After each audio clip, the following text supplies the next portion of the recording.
मोदी का mastermind plan, ध्वस्त हुए विपक्षी दल। हम पहले भी बोले थे, अब भी बोल रहे हैं।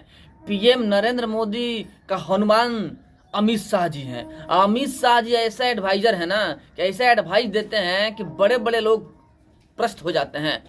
जो पीएम नरेंद्र मोदी और अमित शाह की जो जोड़ी है ना, कहते हैं ना राम और हनुमान की जोड़ी है। नमस्कार, आप देख रहे हैं यूथ इंडिया एंड मैं हूं आपका दोस्त राजा पांडे। पीएम नरेंद्र मोदी और अमित शाह की जो जोड़ी है ना, राम और हनुमान वाली जोड़ी है, जो कि बेजोड़ है। इस जोड़ी को कोई तोड़ नहीं सकता है। इस जोड़ी का जो माइंड है ना, उसका अंदाजा कोई नहीं लगा सकता है। एंड टाइम पे ऐसा ऐसा गेम होता है बीजेपी के अंदर में कि बड़े बड़े पॉलिटिशियन प्रस्त हो जाते हैं, यानी कि मुक्की खा जाते हैं। अब मुक्की खाना ही पड़ेगा। आज जो पीएम नरेंद्र मोदी का मास्टरमाइंड प्लान है ना कि 2024 के चुनाव के पूर्व जितने भी पक्षी हैं, जो करप्ट हैं, भ्रष्ट हैं, भ्रष्टाचारी हैं, उस सभी को जेल में डालने का कार्य होगा। जो उनका प्लान है उसके अनुसार एक बात जान लीजिए कि बीजेपी को कोई हरा नहीं सकता है, क्योंकि बीजेपी में जो नेता है ना, इतने दिग्गज नेता हैं, इतने सूझबूझ से कार्य करते हैं कि बड़े बड़े लोग फेल हो जाएंगे।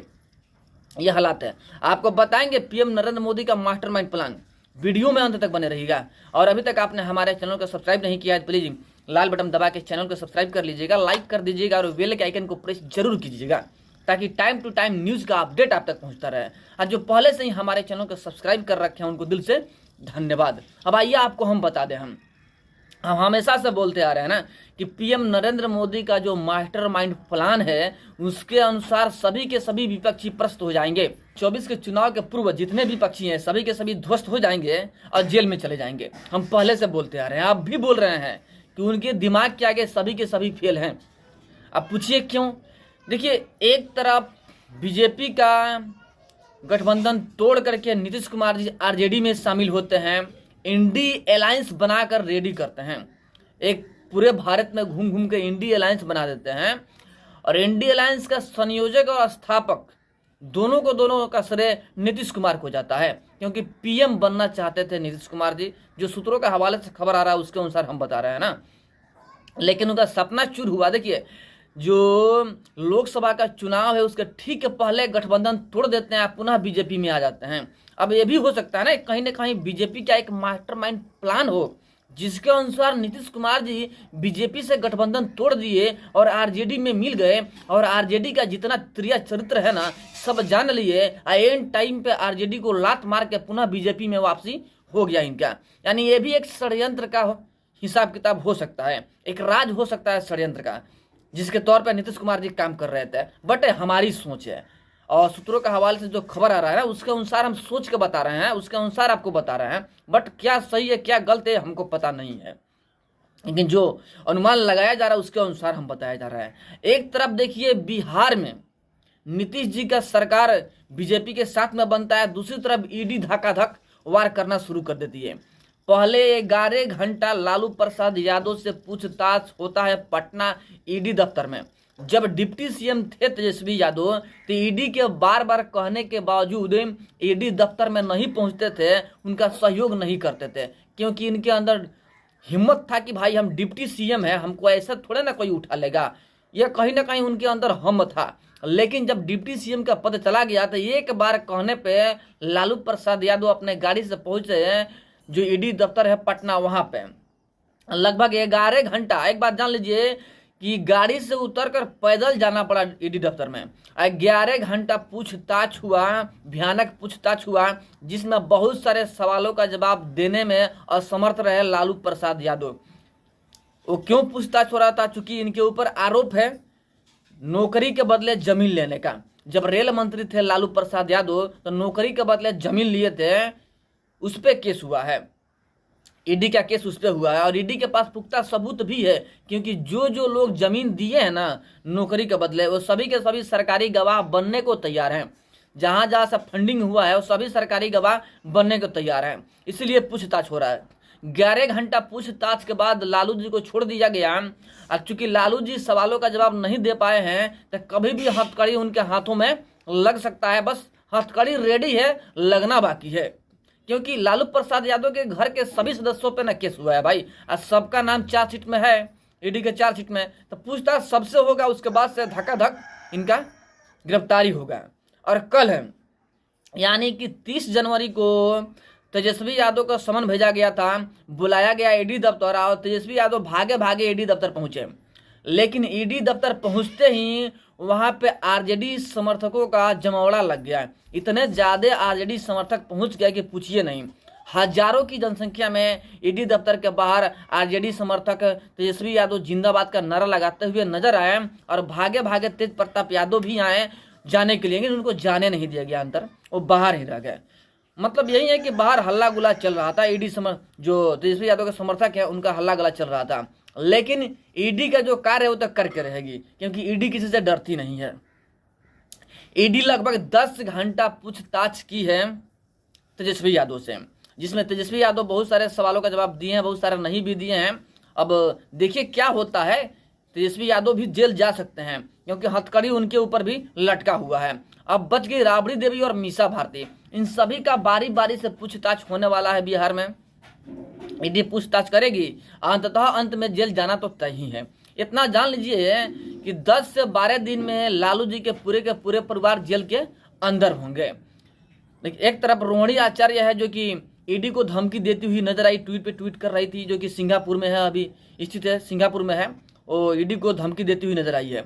लेकिन जो भी हो, ईडी को आप धमकी नहीं दे सकते हैं ना भाई। इतना घमंड मत कीजिए कि आपके पास पैसा है, कुछ नहीं होता है, ईडी किसी का नहीं होता है।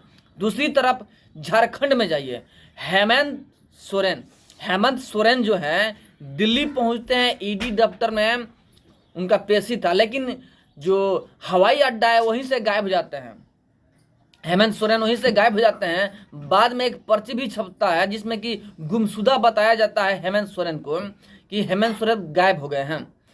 पर्ची छपता है, चारों तरफ पर्ची बंटता भी है, लेकिन हेमंत सोरेन नहीं मिलते हैं। ईडी पूछताछ करने के लिए गई थी और छापा मारी थे। ईडी लगभग 30 लाख से ऊपर नगद कैश जो हेमंत सोरेन है झारखंड के मुख्यमंत्री, उनके घर से प्राप्त करती है और लेके जाती है। और उनका BMW कार था जो वहाँ पे खड़ा हुआ था, उसको भी उठा करके ईडी ले गई है।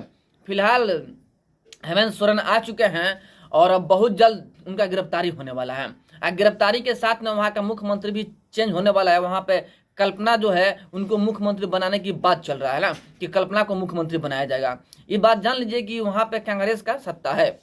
जैसे कि बिहार में था ना तो टूट गया, वैसे ही झारखंड में भी टूटने वाला है, क्योंकि झारखंड में जो सीएम है वो खुद भ्रष्ट है। जो खुद भ्रष्ट है वो तरक्की क्या घंटा करेगा। जो खुद भ्रष्ट में लिप्त है, घापालेबाजी में लिप्त है, वो देश को क्या खाक संभालेगा, वो राज्य की तरक्की क्या करेगा। बिहार के नेता घापालेबाज नेता बिहार का तरक्की क्या करेंगे, क्योंकि वो तो सिर्फ अपने बारे में सोचते हैं। झारखंड के नेता घापालेबाजी नेता झारखंड का तरक्की क्या करेंगे, क्योंकि वो तो खुद पे खुद अपने ही बारे में सोचते हैं। तभी तो घापाले पे घापाले करते जा रहे हैं। ईडी ऐसे ही टॉर्चर थोड़े करती है, पूरा सबूत लेकर टॉर्चर करती है। लेकिन इन लोगों का कहना है कि बीजेपी का दांव है सब। जो अंदर जा रहे हैं ना, सभी गला फाड़ के चिल्ला रहे हैं कि देखिए कहीं ना कहीं ये बीजेपी के चाल है, बीजेपी के दांव है, बीजेपी चाहती है हमको अंदर डालना। ईडी का कार्रवाई नहीं है, बीजेपी की कार्रवाई है। देखिए बीजेपी का एक फंडा हमेशा से रहा है कि ना खाएंगे ना खाने देंगे। देखिए घापालाबाजी कीजिएगा ना तो बचिएगा नहीं, बीजेपी आपको छोड़ने वाली नहीं है। बीजेपी आवाज उठाएगी, बट ईडी ऐसे थोड़े जाती है भाई साहब।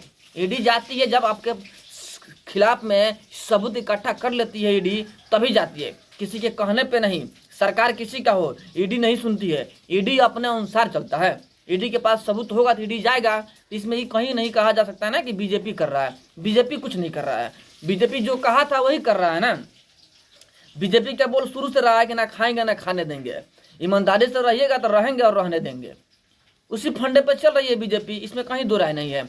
लेकिन लगभग जितने भ्रष्ट लोग हैं सब के सब अंदर जाएंगे। अरविंद केजरीवाल जो कि दिल्ली के मुख्यमंत्री हैं, उनके ऊपर भी ईडी का तलवार लटका हुआ है। जब बुलावा आ जाए, जब जेल के अंदर चले जाए, यानी इतना स्पष्ट तय है कि जो पीएम नरेंद्र मोदी हैं उनके मास्टरमाइंड प्लान के अंतर्गत लगभग जितने बड़े बड़े विपक्षी दल हैं सभी के सभी 24 के चुनाव के पूर्व जेल में चले जाएंगे, ध्वस्त हो जाएंगे, खत्म हो जाएंगे। एक तरफ जो इंडिया अलायंस के बनाने वाले संयोजक और स्थापक थे नीतीश कुमार, वो बीजेपी में चले जाएं। अब सोचिए जिसका बनाने वाला ही जब गायब हो गया, उस पार्टी का क्या होगा।